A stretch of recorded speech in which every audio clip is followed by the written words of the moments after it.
الحمد للہ وکفا الصلاۃ والسلام علی خاتم الانبیاء معد الجود والعطاء وعلی آلہ وصحبہ وبارک وسلم دائما ابدا اما بعد اعوذ باللہ من الشیطان الرجیم بسم اللہ الرحمن الرحیم ان اللہ وملائکتہ یصلون علی النبی یا ایہا الذین آمنوا صلوا علیہ وسلموا تسلیما اللہم صلی وسلم وبارک علی سیدنا و مولانا و نبینا محمد النبی الامی الکریم وعلی آلہ و اصحابہ اجمعین الصلاۃ والسلام علیک یا سیدی یا رسول اللہ وعلی آلک و اصحابک یا سیدی یا حبیب اللہ الصلاۃ والسلام علیک یا سیدی یا رحمۃ للعالمین وعلی آلک و اصحابک یا سیدی یا سیدی یا سیدی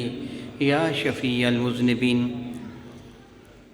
نہایت معزز و محترم احباب کرام قدر، پورے عالم اسلام پوری دنیا میں یہ خبر بڑے افسوس کے ساتھ سنی گئی کہ بعض خبیث قسم کے دہشت گردوں نے بدبختی دکھائی اور قرآن مجید فرقان حمید کی توہین کی ہے۔ اور اب یہ جانتے ہیں یہ سلسلہ عرصہ دراز سے جاری و ساری ہے۔ جب عالمی دہشت گرد امریکہ نے عراق پر حملہ کیا تھا تو ابو غریب نامی جیل میں ایک خبیث خاتون کہ جو میجر کے عہدے پہ فائز تھیں، اس کی زیر قیادت مسلمان قیدیوں کے سامنے قرآن مجید فرقان میں کی شدید ترین بے حرمتی کی گئی تھی۔ ان دنوں کی بات ہے، یہ امریکہ نے کروائی تھی۔ اور معاذ اللہ تعالیٰ قرآن مجید فرقان کے جو اوراق تھے، ان کو ٹیشو پیپر بلکہ ٹوائلٹ پیپر جس سے گندگی صاف کرتے ہیں ٹوائلٹ میں بیٹھ کر، اس کے طور پر استعمال کیا گیا تھا۔ آگ لگائی گئی تھی، ٹھڈے مارے گئے تھے، پاؤں تلے روندا گیا تھا، اور وہ مسلمان ان کے سامنے یہ سب کچھ کیا گیا تھا کہ جو اس عمل کو دیکھ کر معاذ اللہ تعالیٰ خون کے آنسو رو رہے تھے۔ پھر ان مسلمانوں پہ کتے چھوڑ دیے گئے۔ اللہ یعوذ باللہ تعالیٰ سے کون سا ظلم ہے جو نہ کیا گیا۔ اور اب یہ بھی جانتے ہیں کچھ عرصہ قبل بھی دہشت گردوں نے خبیث شیطانوں کے اپنے گرو گھنٹالوں کے خاکے بنائے اور ان خاکوں پر کائنات کی سب سے زیادہ عظیم ہستی میرے نبی کا نام لکھ دیا۔ اور الیاذ باللہ تعالیٰ ثم الیاذ باللہ تعالیٰ دنیا کو یہ باور کروانے کی کوشش کی کہ مسلمانوں کے نبی معاذ اللہ تعالیٰ ثم اللہ دہشت گرد ہیں۔ ان کی لائی ہی یہ کتاب قرآن مجید فرقان حمید دہشت گردی کا سبق دیتی ہے، بنا پر ہی اس کو جلا دینا چاہیے۔ الیاذ باللہ تعالیٰ ثم الیاذ باللہ تعالیٰ ان عقل کے اندھوں کو، خواہ فرانس والے ہیں، سویڈن والے ہیں یا ہالینڈ والے ہیں یا ڈنمارک والے ہیں، کوئی بھی جو بھی خبیث لوگ اللہ تعالیٰ اس کے رسول کی توہین کرتے ہیں، اللہ تعالیٰ کی پاک کتاب کی توہین کرتے ہیں، پروردگار عالم جل وعلا کے حضور میں یہی کہہ سکتا ہوں کہ اللہ تعالیٰ جل وعلا ان بدبختوں کو قرار واقع سزا دے یا پھر ان کو ہدایت کی دولت عطا فرما دے۔ قرآن مجید فرقان حمید میں رب کائنات جل وعلا نے جو حکم دیا ہے اس کے سب سے داعی میرے نبی ہیں، اور سب سے زیادہ عمل کرنے والے اس پر میرے نبی ہیں۔ میرے نبی سے بڑھ کر قرآن مجید فرقان حمید کی ہدایت پر عمل کرنے والا کوئی بھی نہیں ہے۔ بلکہ حق تو یہ ہے کہ اگر دامن مصطفیٰ کریم کو چھوڑ دیا جائے تو قرآن پاک پر عمل ہو ہی نہیں سکتا۔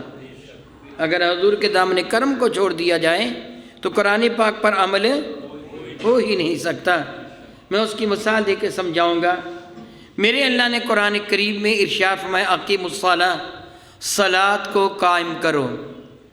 تقریباً 19 کے قریب معنی صلاۃ کے ہیں، جس کا ایک معنی آگ جلانا بھی ہے اور آگ میں جلنا بھی ہے۔ جس طرح اللہ تعالیٰ فرماتا ہے سیصلیٰ نارا ذات لہب، سیصلیٰ ان قریب جلائے گی اس کو ایسی آگ ذات لہب جو شعلوں والی ہوگی۔ لہب و شعلے کو کہتے ہیں جس میں دھواں نہیں ہوتا۔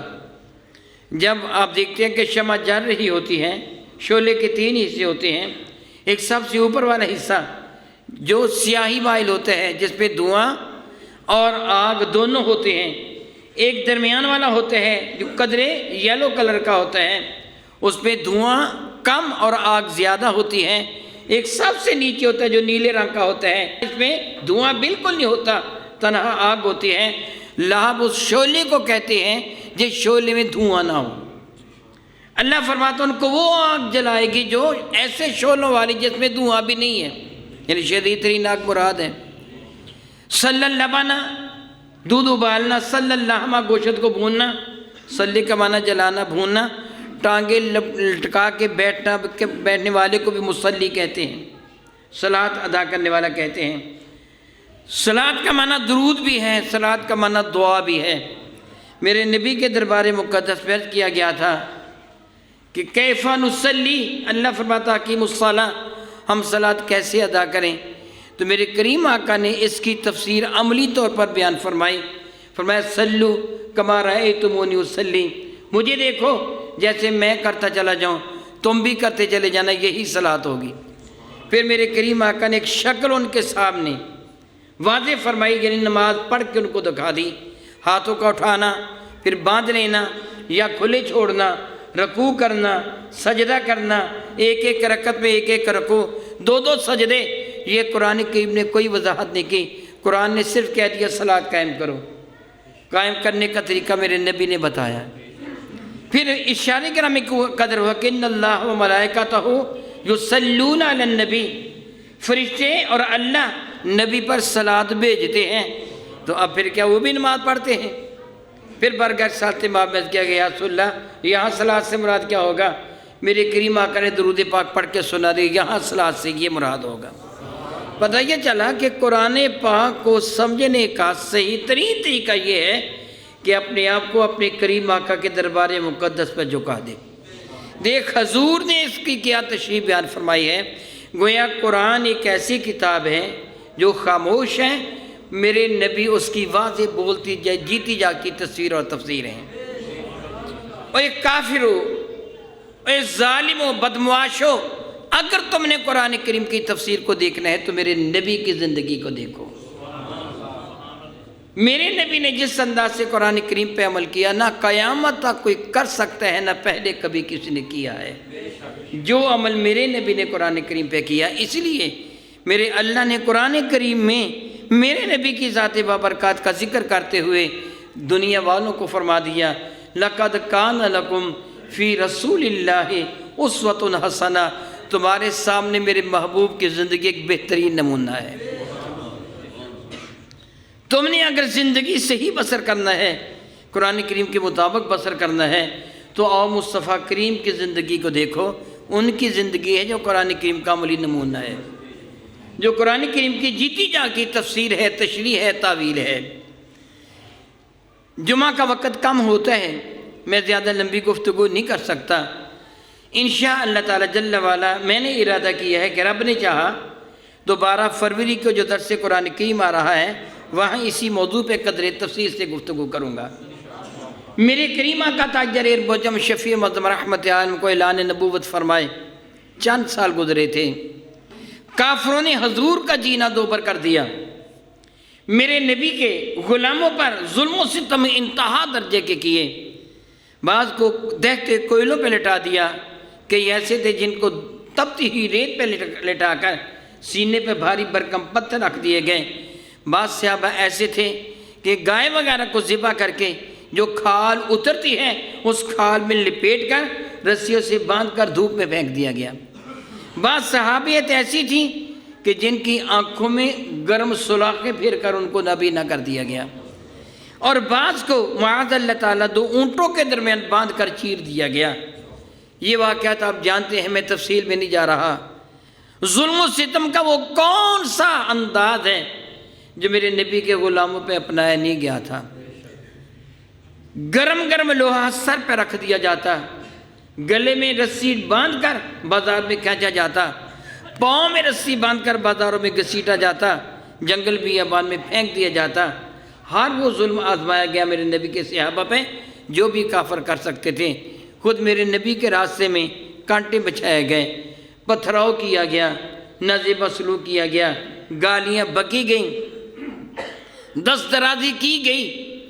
کافر بہت زیادہ میرے نبی کے ساتھ الجھتے اس لیے نہیں تھے کہ حضرت ابو طالب درمیان میں ایک بفر کا کام دیتے تھے۔ حضرت ابو طالب کی وفات ہو گئی۔ حضرت سیدہ خدیجہ جو میرے قریب آقا کی بہت ہی وفاشار رفیقہ حیات ہیں، میرے نبی کافروں کے ستائے ہوئے جب گھر جاتے تو سیدہ خدیجہ کبریٰ کا انداز گفتگو مرہم کا کام دیتا۔ وہ میرے نبی کی ڈارس بتاتی کہ آپ اللہ کے رسول ہیں، کافروں کی کیا حیثیت ہے۔ میرے نبی کا حوصلہ بڑھ جاتا۔ حضرت خدیجہ بھی وفات پا گئی، حضرت ابو طالب بھی وفات پا گئے۔ میرے نبی کے لیے سخت غم کا سال تھا۔ حضور نے سال کو عام الحزن قرار دے دیا۔ کفار مکہ کی دیدہ دلیری بڑھ گئی، اب کوئی بھی ان سے بات کرنے والا نہیں تھا۔ پہلے تو حضرت ابو طالب بات کر لیا کرتے تھے، جب دلیری حد سے زیادہ بڑھ گئی، میرے کریم آقا کا معاذ اللہ تعالیٰ زندگی انہوں نے دوبر بنا دی، سونا جاگنا پریشان کن ہو گیا۔ تو میرے نبی نے ارادہ فرمایا کہ میں مکہ سے ہجرت کر کے طائف چلا جاتا ہوں، لیکن طائف جانے سے پہلے اہل طائف کو میں دیکھ لوں وہ میرے ساتھ کیسا سلوک کرتے ہیں۔ میرے نبی پیغام لے کر طائف کے علاقہ میں تشریف لے گئے۔ یہ مکہ مکرمہ سے کچھ فاصلے پر ایک علاقہ ہے۔ میں دعا کرتا ہوں رب کائنات آپ کو ہر میشی فین کی زیارت کا شرف عطا فرمائے۔ آج کل طائف جانے کی عام اجازت ہے، پہلے قدرے پابندی ہوا کرتی تھی۔ دو راستے ہیں طائف کو جاتے، ایک بڑا ہے موٹر وے ہے، اور ایک وہ قریب کا راستہ جو زگ زیگ ہے، پہاڑیوں کے درمیان سے ہوتا ہوا گزرتا ہے، کبھی اونچی پہاڑی، کبھی نیچے پہاڑی، کبھی دائیں کبھی بائیں۔ آج گاڑی میں آپ جا کے وہاں یہ محسوس یقیناً کریں گے کہ میرے نبی اس زمانہ میں اس راستے سے کیسے گزرے ہوں گے۔ پتھریلے علاقہ میں نوکیلے پتھر، کبھی پہاڑی پر چڑھتے ہوں گے، کبھی نیچے اترے، پھر آگے دوسری پہاڑی آ گئی، پھر اس کو کراس کیا، پھر اگلی پہاڑی آ گئی۔ کس قدر تکلیف برداشت کر کے میرے کریم آقا طائف گئے ہوں گے۔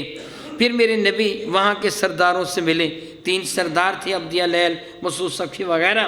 میرے کریم آقا نے اپنے آپ کو ان کے سامنے پیش فرمایا کہ میں اللہ کا رسول ہوں، مگر ان بدبختوں نے بڑے ہی برے جواب حضور کو دیے۔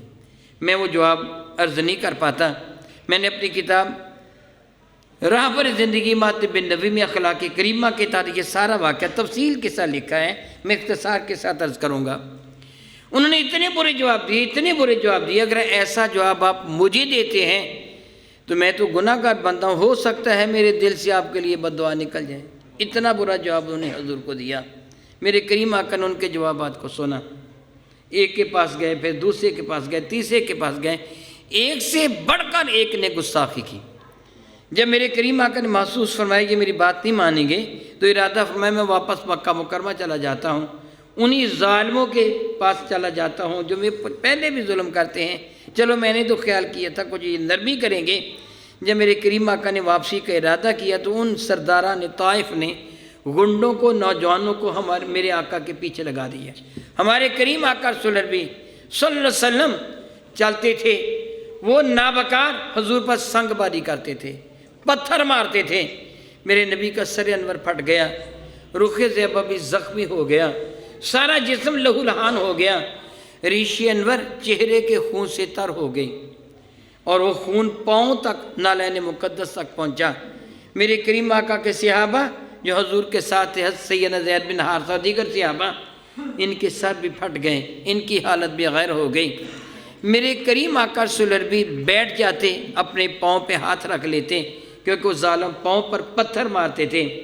ضرب کی شدت کی وجہ سے جو پاؤں میں درد اٹھتا، ٹھیس سے اٹھتی، میرے نبی بیٹھ کر اپنے پاؤں پہ ہاتھ رکھ کے پاؤں کو دباتے، وہ ظالم آگے بڑھتے، میرے نبی کو دونوں بازو سے پکڑ کے کہتے قوم آمشی، کھڑا ہو آگے چل۔ میرے نبی کھڑے ہو کے آگے چلنا چاہتے، پھر وہ پتھر مارتے۔ سیدہ زاہدہ طیبہ طاہرہ عائشہ صدیقہ ہماری ماں ام المومنین فرماتی ہیں کہ میں نے ایک دن حضور سے پوچھا تھا یا رسول اللہ، روز احد، میدان احد میں خبیث کافر ابن قیمہ نے پتھر پھینکا تھا، اس پتھر سے میرے کریم آقا کا رخ انور زخمی ہو گیا تھا، خود کی کڑیاں رخسار انور کے اندر دھنس گئی تھیں، مبارک دانت بھی زخمی ہو گئے تھے۔ میرے کریم آقا صدمہ کی شدت کی وجہ سے قریب ایک گھڑا تھا جو کافروں نے کھودا ہوا تھا، میرے آقا اس کے اندر تشریف لے گئے تھے۔ سیدہ عائشہ صدیقہ فرماتی میں نے پوچھا یا سلوسی دن آپ کے چچا محترم حضرت حمزہ کی شہادت بھی ہو گئی تھی، کیا احد کے دن سے زیادہ سخت دن بھی آپ کی زندگی میں آیا؟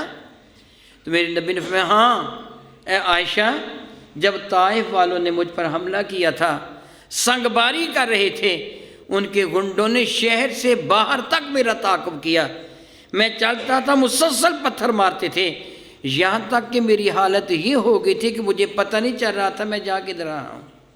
اللہ یعوذ باللہ تعالیٰ ثم اللہ یعوذ باللہ تعالیٰ۔ میرے کریم آقا شہر طائف سے باہر نکل کر ایک باغ میں تشریف لائے تھے، عتیبہ پسرا شیبہ کا باغ تھا۔ یہ میرے نبی کے بدترین دشمن تھے، لیکن اس وقت میرے کریم آقا کی ظاہری حالت یہ تھی کہ ان کو بھی میرے نبی پہ ترس آ گیا۔ انہوں نے کھجور کا ایک خوشہ پلیٹ میں رکھ کر اپنا غلام نوکر جس کا نام عداس تھا، عین دال عرف اور سین، عداس عدس مسور کے دانے کو کہتے ہیں، اس کا نام عداس تھا، اس کے پاس وہ بھیجا، نہ اس کو دے کر بھیجا کہ جاؤ اس رسول رحمت کی طرف بھیجا، اس بندے کو دے آؤ۔ حضرت عداس وہ خوشہ پلیٹ میں رکھ کے بارگاہ رسالت مآب میں حاضر ہوئے، میرے کریم آقا نے قبول فرما لیا۔ جب انگور توڑ کے تناول فرمان لگے تو پڑھا بسم اللہ الرحمن الرحیم۔ وہ نوکر جو عداس تھا وہ حیران ہو گیا، کہنے لگا جو کوئی تم کہہ رہے ہو اس علاقہ کے لوگ تو یہ نہیں کہتے، تم کون ہو، کہاں سے آئے ہو؟ میرے کریم نے فرمایا میں یہیں کا رہنے والا ہوں، تو کہاں سے آیا ہے؟ اس سے کہا میں نینوا کا رہنے والا ہوں، یعنی بازار میں یہ بکا تھا، انہوں نے خرید لیا تھا، کہا کہ میں نینوا کا رہنے والا ہوں۔ میرے کریم فرمایا کہ اچھا نینوا میرے بھائی حضرت یونس علیہ السلام کا علاقہ، یہ وہ کربلا والا علاقہ ہی ہے نینوا، میرے بھائی یونس علیہ السلام کا علاقہ۔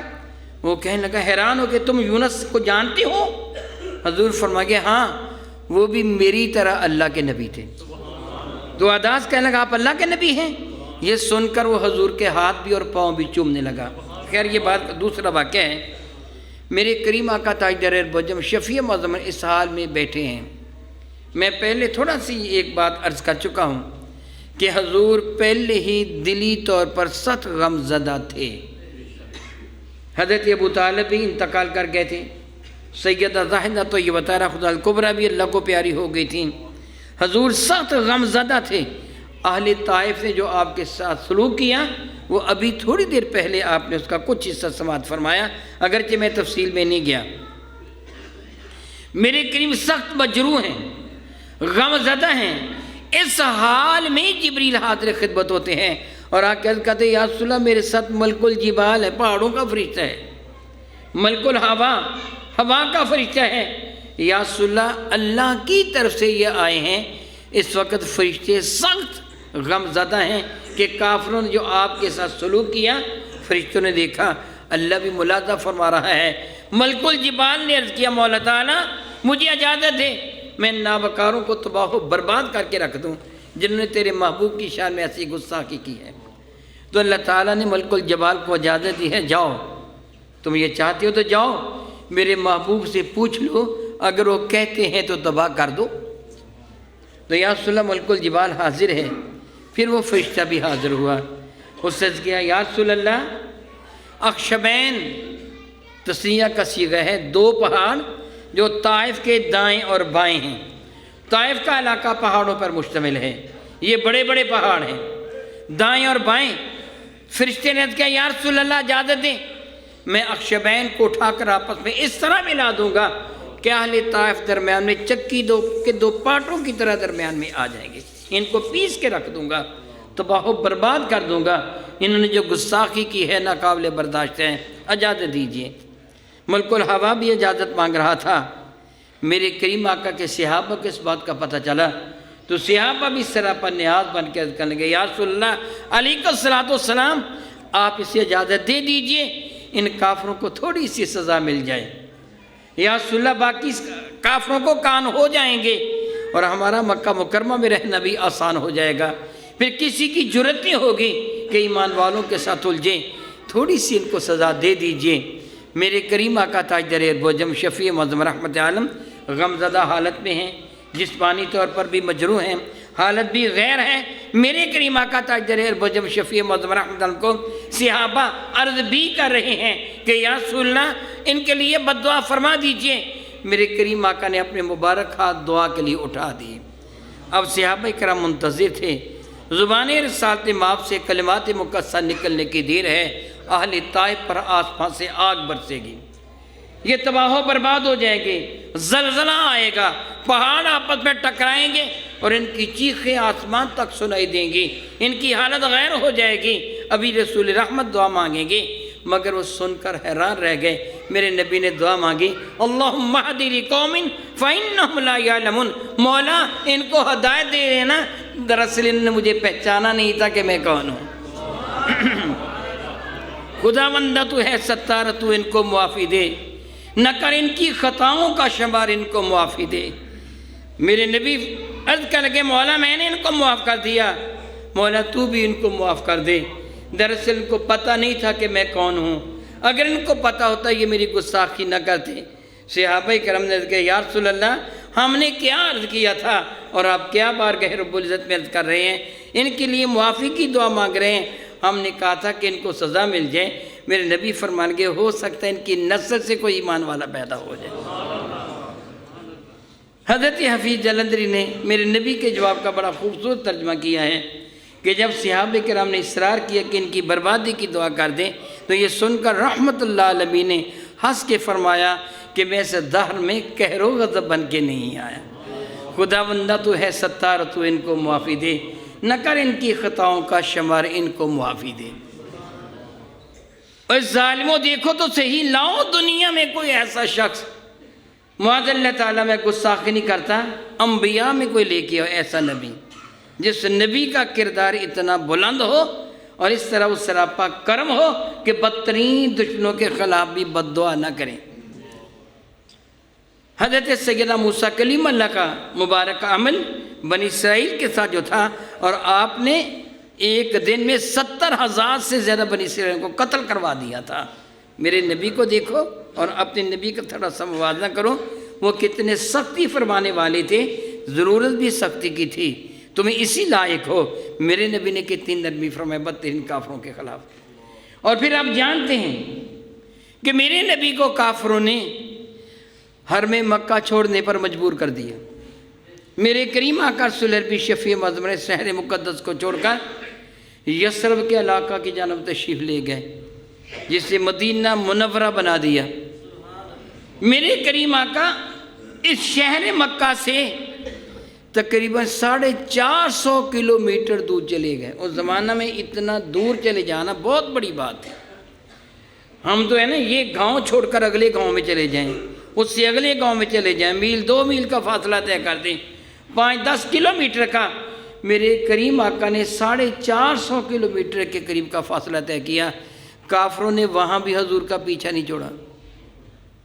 اب جانتے ہیں نا، باقاعدہ جنگ پہلی غزوہ بدر تھی، پھر اس کے بعد غزوہ احد آئی، پھر غزوہ احزاب خندق آئی۔ اس کے سوا بھی کافروں نے ہمیشہ حضور کو پریشان کیے رکھا۔ یہودیوں کے ساتھ مل کر ہمیشہ یہ توغدہ کرتے تھے رسول رحمت کو نقصان پہنچانے کی۔ لیکن جب مکہ مکرمہ فتح ہو گیا، وہ کافر جنہوں نے مسلمانوں پر ظلموں کے پہاڑ توڑے تھے، میرے نبی شفیع معظم رحمت عالم کے شان میں گستاخیاں کی تھیں، حضور پر پتھر برسائے تھے، حضور کا مال و اسباب قبضہ میں لے لیا تھا۔ میرے نبی گھر کو چھوڑ کے چلے گئے تھے اور حضور کو معاذ اللہ شہید کرنے کی کوشش کی تھی، اور بہت سارے صحابہ کو شہید کر بھی دیا تھا۔ میرے نبی کا آرام، چین، سکون سب چھین لیا تھے بدبختوں نے، بار بار حملے کرتے۔ جب اس رسول رحمت صلی اللہ علیہ وسلم نے مکہ مکرمہ کو فتح فرمایا، یہ سارے کافر بحیثیت مجرم قیدی میرے نبی کے سامنے موجود تھے، صحن حرم میں بیٹھے تھے۔ میرے اور آپ کے کریم آقا رسول اللہ شفیع معظم رحمت عالم صلی اللہ علیہ وسلم حرم کعبہ کے دروازے میں کھڑے تھے۔ حرم کعبہ کی کرسی اونچی ہے، دروازہ اس کا اونچا ہے۔ حرم کعبہ کے دروازے میں کھڑے تھے، اوپر ایک سٹیج کی طرح وہ جگہ بن جاتی ہے۔